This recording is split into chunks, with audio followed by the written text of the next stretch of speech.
Hello, and welcome to another episode of Todd Talks. And Todd Talks, people listen. Hopefully, yes, ladies and gentlemen, we're back. Finally. Yeah, it's felt like months, and it has been. But finally, we are here for the first breakdown of Season 9 of Death Battle. I am in my shirt, my hair looks mostly magnificent, and I even have a new webcam, which is why things look kind of better. So, shall we begin? Yes, because today it is Harley Quinn versus Jinx from League of Legends. There are multiple Jinx characters across media, so I gotta be clear there. But yes, it's Harley versus Jinx. This is gonna be a murder. Puddin'. Alright, Harleen Quinzel. Now, despite what a lot of people think, she was not born in the comics. She was not even a creation of the Golden or Silver Age. Rather, she was born in the Batman animated series by Paul Dini, who was one of the lead writers. And he knew that Joker would have someone as a companion piece of sorts, and so he made Harley Quinn, even using his dear friend Arlene Sorkin to be the original voice of Harley before eventually getting taken over by Tara Strong and Kaylee Coco and a bunch of other actresses in animated media, and of course Margot Robbie in the DCEU. So, but her origin was made in the animated series and then brought to the comics, where eventually she exploded into this mainstream character that we all know and love, and just, she's crazy, but I'll get to that. But she was born Harleen Quinzel, a regular young girl in a absolutely average family, went through an absolutely average life, but she knew that she could push herself to be greater, so she became a psychiatrist. In fact, she was a very good psychiatrist. Did it get brighter in here? Okay. Sorry, still working out the King system. Okay. She became a psychiatrist and decided to test her skills at one of the most insane places in the world, Arkham Asylum. Now, of course, this is where the continuity usually branches off, but in the original origin story, she eventually would grow a fondness for the Joker, because the Joker saw something in her, mainly because, well, if you rearrange her letters a bit, your name becomes Harley Quinn. That's a reference to the cartoon. Mark Hamill, what a guy. But the Joker realized that she could be useful, so he started to manipulate her and slowly turned her to his side, to the point that after a particularly bad beating by the Batman, say that 5 times fast, after he tried to do a crime, Harleen snapped. She realized that the only way for Joker to be happy was to be free, and she wanted to be free with him. So she broke him out of Arkham. He thanked her by giving her a chemical bath reminiscent of what he went through to become the Joker, and Harley Quinn was born, and oh, the chaos she would reign. Now, for the longest time in both the cartoon and the comics that she would eventually be a part of, she was very much the Joker's side piece. She was his girlfriend, his queen, his partner, however you want to say it, that's who she was. And for the longest of times, her whole story was Joker would abuse her mentally, emotionally, and sometimes physically.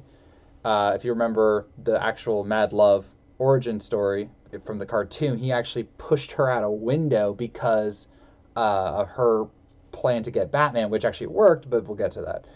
And then he gave her flowers, and so obviously she came back to him. And so that was the whole story for so dang long. It was Joker abused her, Harley would try to get away, Joker would feel sorry, she would come back running. But then, eventually, finally, after years of abuse and DC Comics milking that for all she was worth, she finally broke up with him. In both the metaphorical fashion and the physical fashion. She tried to break him.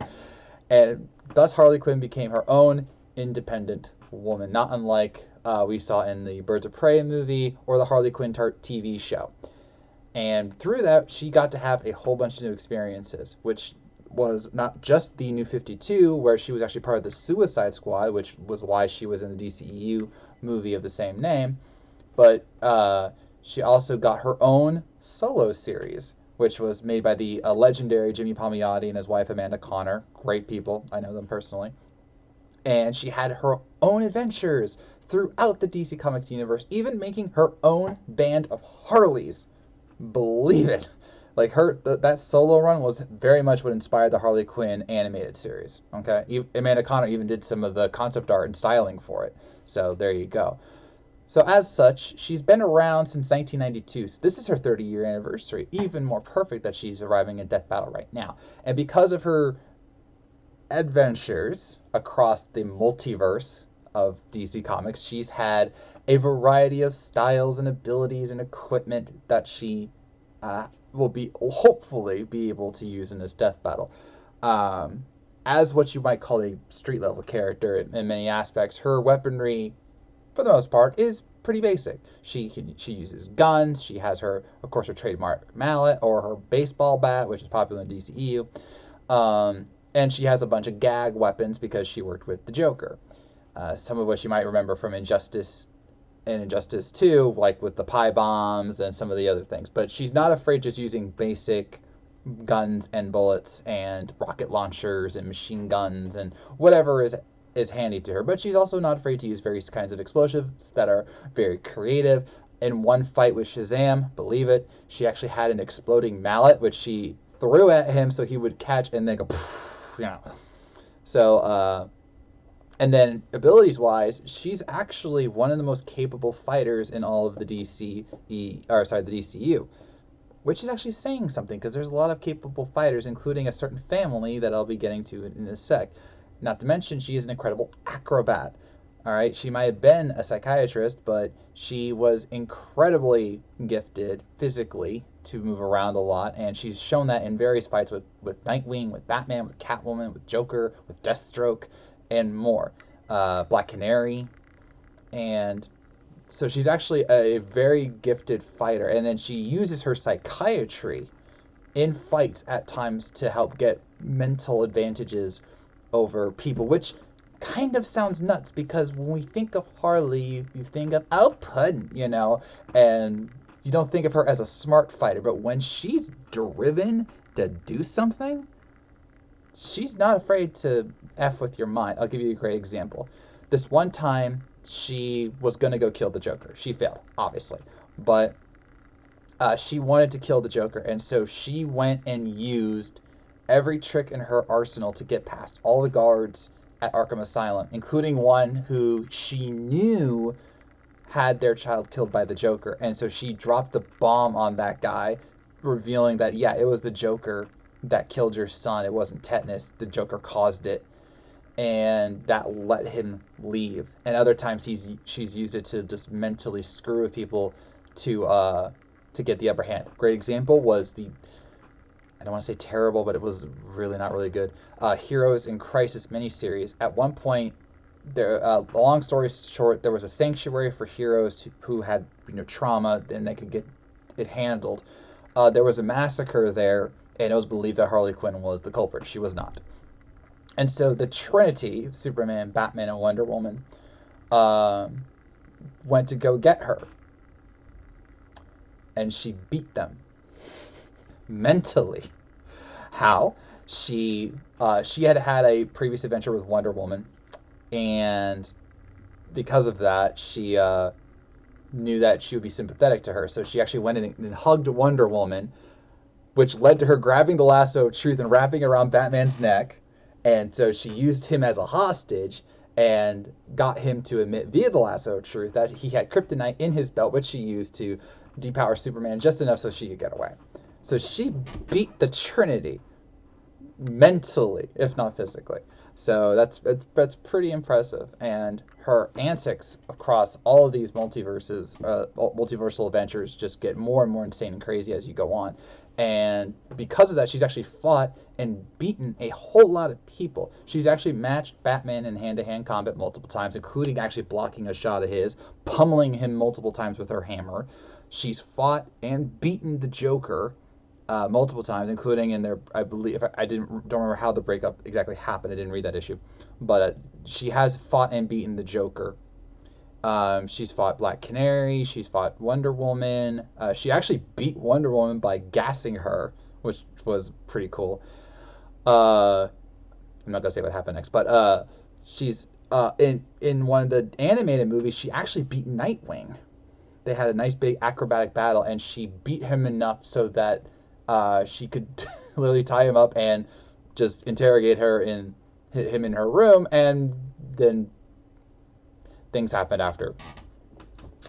So yeah, she's very, very capable, and she's been a member of the Suicide Squad in the comics multiple times across multiple iterations, and thus she has faced some absolutely crazy people, and with all their superpowers and abilities. And then when you throw in stuff like Injustice, which is not canon, but there were times when she was fighting on par with people, and even without the super pill, if you remember the enhanced strength thing, she has more than proven that she is capable of doing great things. Not to mention that she's one of the few people in the world who knows how to make and use the Joker toxin.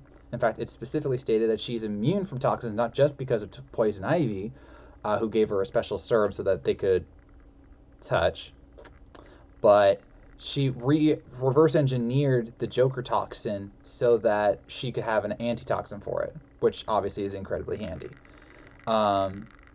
And because of her willingness to change over time, she even has become a member of the Bat family, somewhat unofficially. But if you know the recent comics, she's basically working with Batman and the Bat family.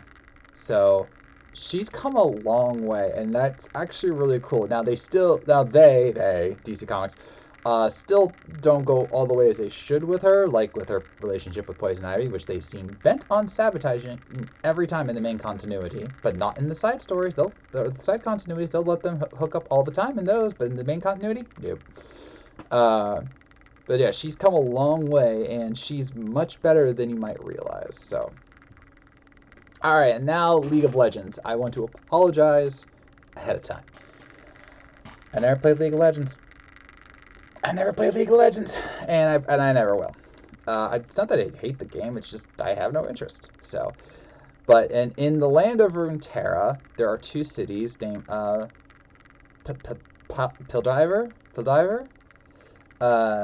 I want to say Piledriver, but that's not. Pildiver and Jean. They are constantly in political conflict. The former is always oppressing the latter, and thus the order is meant to never be disrupted. You know who disrupts it anyway? Jinx. Yes, the mysterious girl who blows things up, that was actually her backstory, literally, is someone who revels in the fact that she can just cause absolute chaos. And that's exactly what she does. She has, her backstory is light? Let's put it that way. Her backstory is light, and yes, I know about Arcane. I know it was a very big hit, but even in Arcane, they only lightly touch on things, and even they admit that that's technically an alternate universe, even though it's our actual backstory, it's complicated. The point here is that regardless of how she came to be, Jinx came to be, and she even had a kind of Harley transformation of sorts where she took something, I can't remember what, it might have been Shimmer, but and she had a physical transformation, also degraded her mind in terms of her sanity. But she also has this incredible intellect towards inventing, and as a result of that, she is able to make incredible amounts of weapons that allow her to do all sorts of chaotic destruction, much to the dismay. There you go, the dismay of characters like V and certain others in the League of Legends universe. But does Jinx care? No, she does not. She is bent to do all sorts of destruction, to upend things, and even if it means just breaking out a bunch of zoo animals or switching the street signs, that's what she's going to do. And she does it very, very well.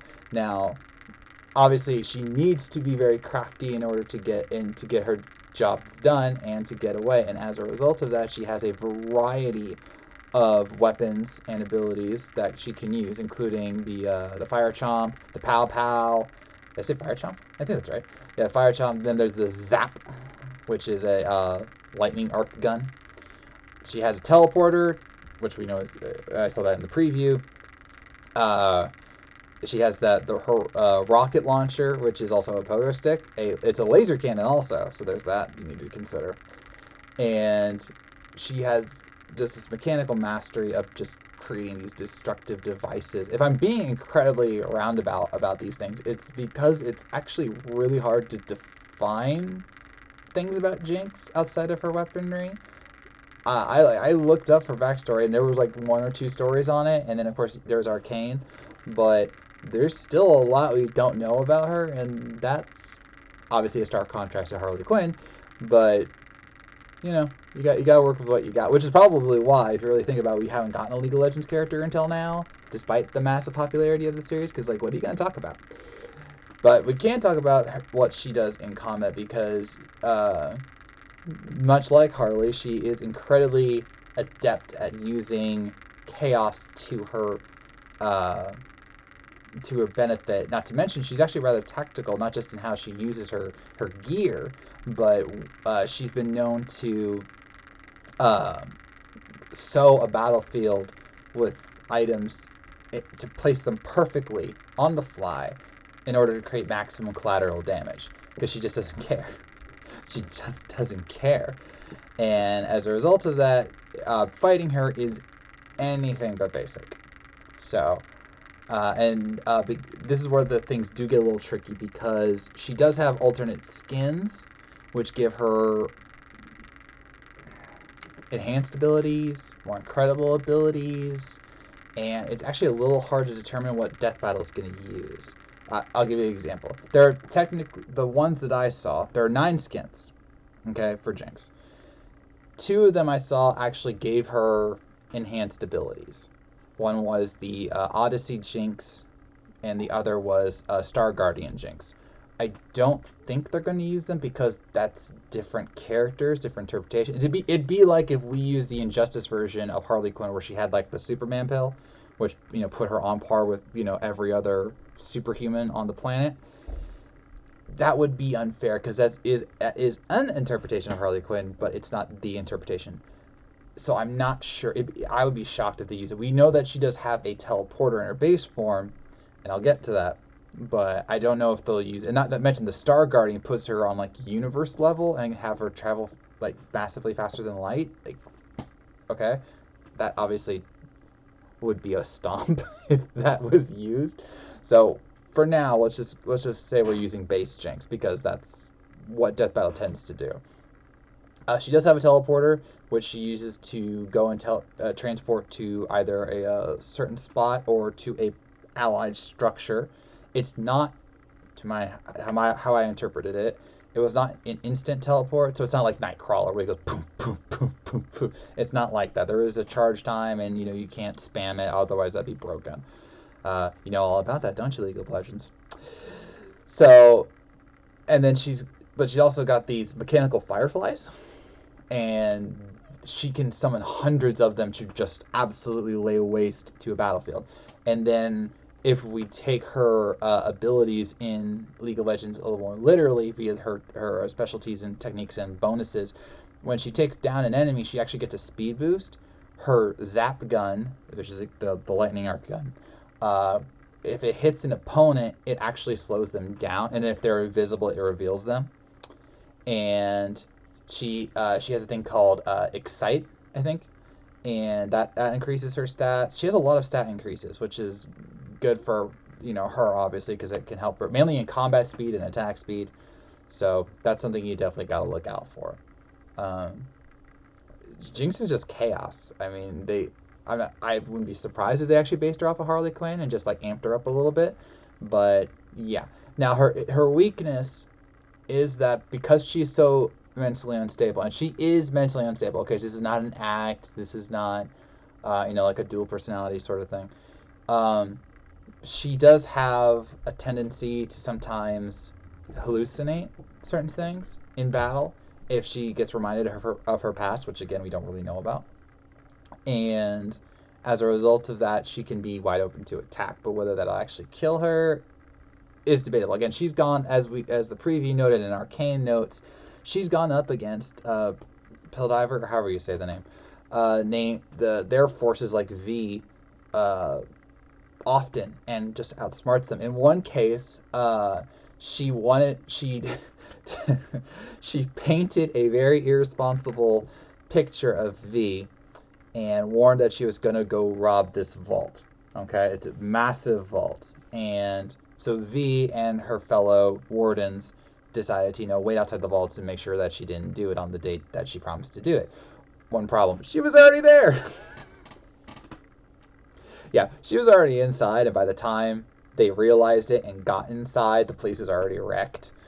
She's also smart enough to realize when people are watching her, even though it's not like I can see you kind of thing. And then there's in one story about a wedding, it was actually really funny. She noticed that a guy was a warden just by how he looked. Like he was dressed for success, but whatever, so he didn't like appear to be a warden. But she was like, oh yeah, he's a warden. So she is very smart, and she can be very tactical, and all of her weapons are made by her. And she's got the magic tech, the elemental tech, however you say it. So she does have some things that make her very, very special outside of just making explosives. Whether that helps her win, well, let's determine that right now. Okay, I'll admit this one's actually a little hard to determine. I actually kind of liken it to how Scout versus Tracer was, because I didn't know Overwatch, and so I couldn't tell between how to perceive Tracer's abilities, and that obviously bit me in the end. Although I still maintain that was not good.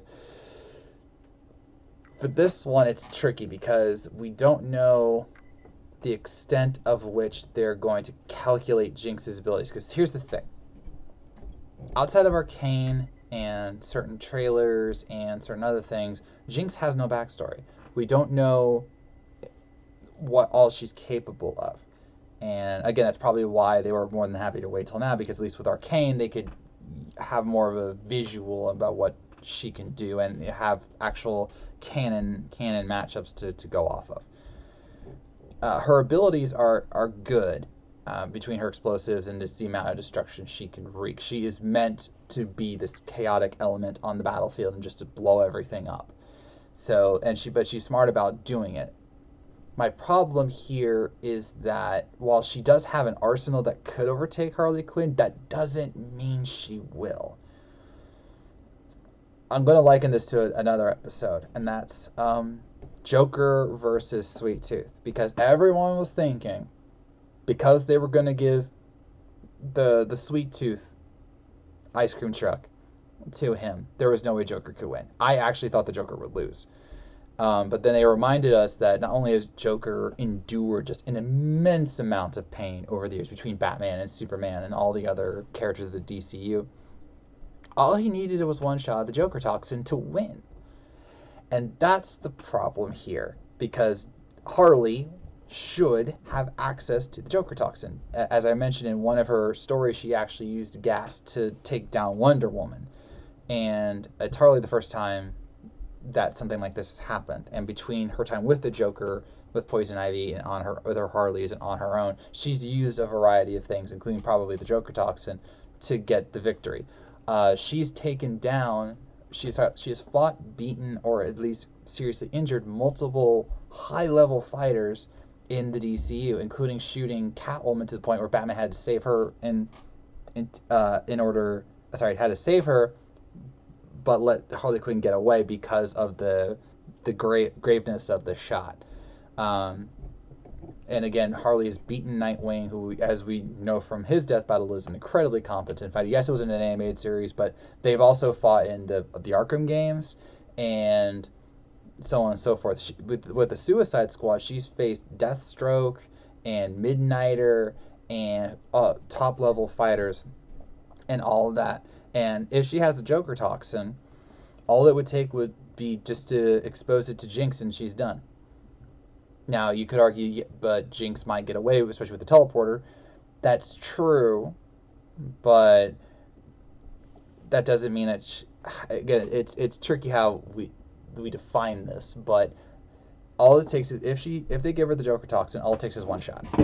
And while it's true that Jinx's weaponry, especially with the more magical tech, is a bit more outlandish and powerful than most of Harley's gear, that doesn't mean that Harley's gear ain't gonna work against Jinx. Yes, she can take a hit from a guy who can hit mountains, but Harley's taken hits too. She actually even had a small healing factor at one point thanks to Poison Ivy. And she actually got shot, and the moment she took the bullet out, the wound healed, apparently. So I don't know if they'll include that, but I'm just saying, like, between that and between her own fights with all of these high-level fighters, she's endured quite a bit. And let's not forget that she's also a really acrobatic fighter, and one who is never afraid to get away. Like, she has her own rocket pogo stick, so if, like, the Fireflies come in, we already know how she's going to escape. What this really might come down to is the arsenals that they give them. Because, like, for example, if they give her Jinx the Star Guardian, then Harley has no shot, which is why I think they're not going to do that, because that's an alternate skin. Again, I don't understand League of Legends in full. I looked it up, and it was really confusing. But I don't think they'll use that or Odyssey Jinx, because those look and feel and act as different characters in terms of abilities and what they can do. And while she does have feats that are impressive, like, for example, she accidentally cracked an asteroid colony in half on accident. We don't know how she did that. And she also has the ability, apparently, to summon asteroids to fallen enemies, but as far as I could tell, that wasn't actually a canon ability. Like, it's not one she could just openly use in combat without a special skin or something. So it's really difficult. And while Jinx does have some feats and an incredibly good arsenal, Harley has been doing this for so long and fought so many characters across the whole of the multiverse.